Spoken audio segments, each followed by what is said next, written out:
ನಮಸ್ತೆ ಸ್ನೇಹಿತರೆ, ಇವತ್ತು ಏನು ಸಾಂಬಾರು ಮಾಡೋದು ಅಂತ ಯೋಚನೆ ಮಾಡ್ತಾ ಇದ್ದೀರಾ? ಟೆನ್ಷನ್ನೇ ಮಾಡ್ಕೊಂಡ್ಬಿಡಿ. ನಾನಿವತ್ತು ಸೂಪರ್ ಟೇಸ್ಟಿಯಾಗಿರೋ ಬೆಂಡೆಕಾಯಿ ಸಾಂಬಾರು ಹೇಗೆ ಮಾಡೋದು ಅಂತ ತೋರಿಸ್ತೀನಿ.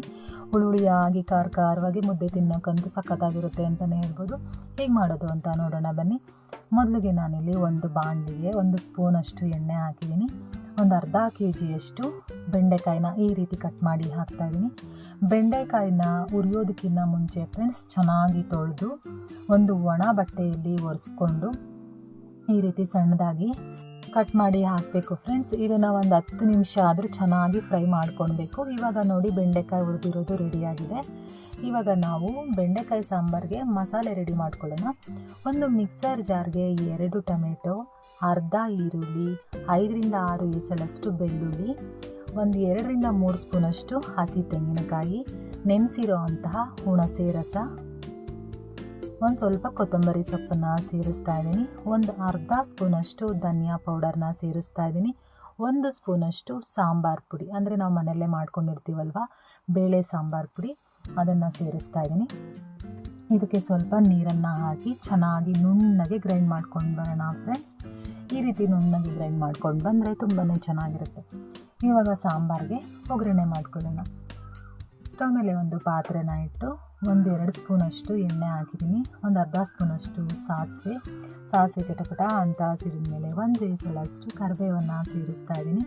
ಒಂದು 7ರಿಂದ 8 ಸಾಂಬಾರು ಈರುಳ್ಳಿನ ಸೇರಿಸ್ತಾ ಇದ್ದೀನಿ.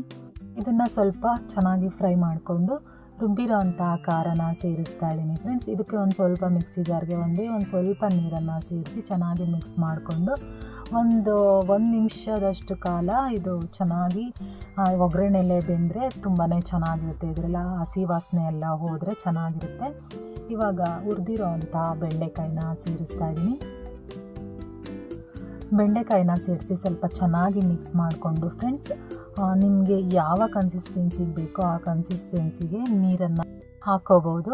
ಒಬ್ರೊಬ್ರಿಗೆ ಬೆಂಡೆಕಾಯಿ ಸಾಂಬಾರು ತುಂಬ ಗಟ್ಟಿಯಾಗಿದ್ರೇ ಇಷ್ಟಪಡ್ತಾರೆ, ಒಬ್ರೊಬ್ರಿಗೆ ಸ್ವಲ್ಪ ತೆಳ ಇದ್ದರೆ ಇಷ್ಟಪಡ್ತಾರೆ. ನನಗೆ ಬಂದು ಮೀಡಿಯಮ್ ಆಗಿರಬೇಕು ಫ್ರೆಂಡ್ಸ್, ತುಂಬ ತೆಳಗೂ ಇರಬಾರ್ದು, ತುಂಬ ಗಟ್ಟಿಯಾಗೂ ಇರಬಾರ್ದು. ಇವಾಗ ನಾನು ರುಚಿಗೆ ತಕ್ಕಷ್ಟು ಉಪ್ಪನ್ನು ಸೇರಿಸಿ ಸ್ವಲ್ಪ ಚೆನ್ನಾಗಿ ಮಿಕ್ಸ್ ಮಾಡ್ಕೊತೀನಿ. ನೋಡಿ ನಾನು ಇಷ್ಟೇ ನೀರು ಹಾಕಿರೋದು. ಈ ಥರ ಬೆಂಡೆಕಾಯಿ ಸಾಂಬಾರು ಮಾಡಿದ್ರೆ ತುಂಬಾ ಟೇಸ್ಟಿಯಾಗಿರುತ್ತೆ. ಇದು 2 ಟೈಮ್ಗೆ ಆರಾಮಾಗಿ ಊಟ ಮಾಡ್ಬೋದು. ಒಂದು 4 ಜನ ಊಟ ಮಾಡ್ಬೋದು 2 ಟೈಮ್ಗೆ.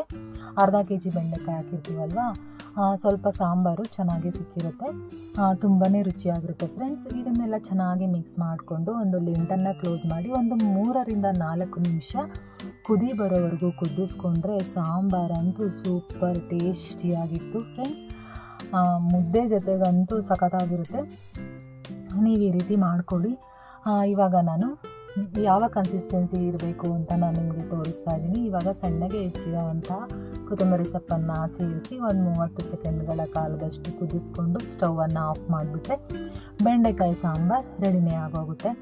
ಇದು ಬಿಸಿ ಅನ್ನ ಮುದ್ದೆ ಜೊತೆಗಂತೂ ಸಖತ್ತಾಗಿರುತ್ತೆ ಅಂತಲೇ ಹೇಳ್ಬೋದು. ನಿಮಗೆ ಈ ಬೆಂಡೆಕಾಯಿ ಸಾಂಬಾರು ರೆಸಿಪಿ ಇಷ್ಟ ಆಗಿದೆ ಅಂತ ತಿಳ್ಕೊತೀನಿ. ಇಷ್ಟ ಆಗಿದರೆ ಒಂದೇ ಒಂದು ಲೈಕ್ ಮಾಡಿ, ಕಮೆಂಟ್ ಮಾಡಿ, ನಿಮ್ಮ ಫ್ಯಾಮಿಲಿ ಫ್ರೆಂಡ್ಸ್ ಜೊತೆ ಶೇರ್ ಮಾಡಿ. ಇದೇ ರೀತಿ ನನಗೆ ಸಪೋರ್ಟ್ ಮಾಡಿ. ಸಬ್ಸ್ಕ್ರೈಬ್ ಮಾಡದೆ ಯಾರ್ಯಾರು ವಿಡಿಯೋ ನೋಡ್ತಾ ಇದ್ದೀರೋ ಅವರೆಲ್ಲ ಸಬ್ಸ್ಕ್ರೈಬ್ ಮಾಡ್ಕೊಳ್ಳಿ ಅಂತ ಕೇಳ್ತಾ ಮತ್ತೆ ಸಿಗ್ತೀನಿ ಮತ್ತೊಂದು ರುಚಿಯಾದ ರೆಸಿಪಿಯೊಂದಿಗೆ. ನಮಸ್ಕಾರ.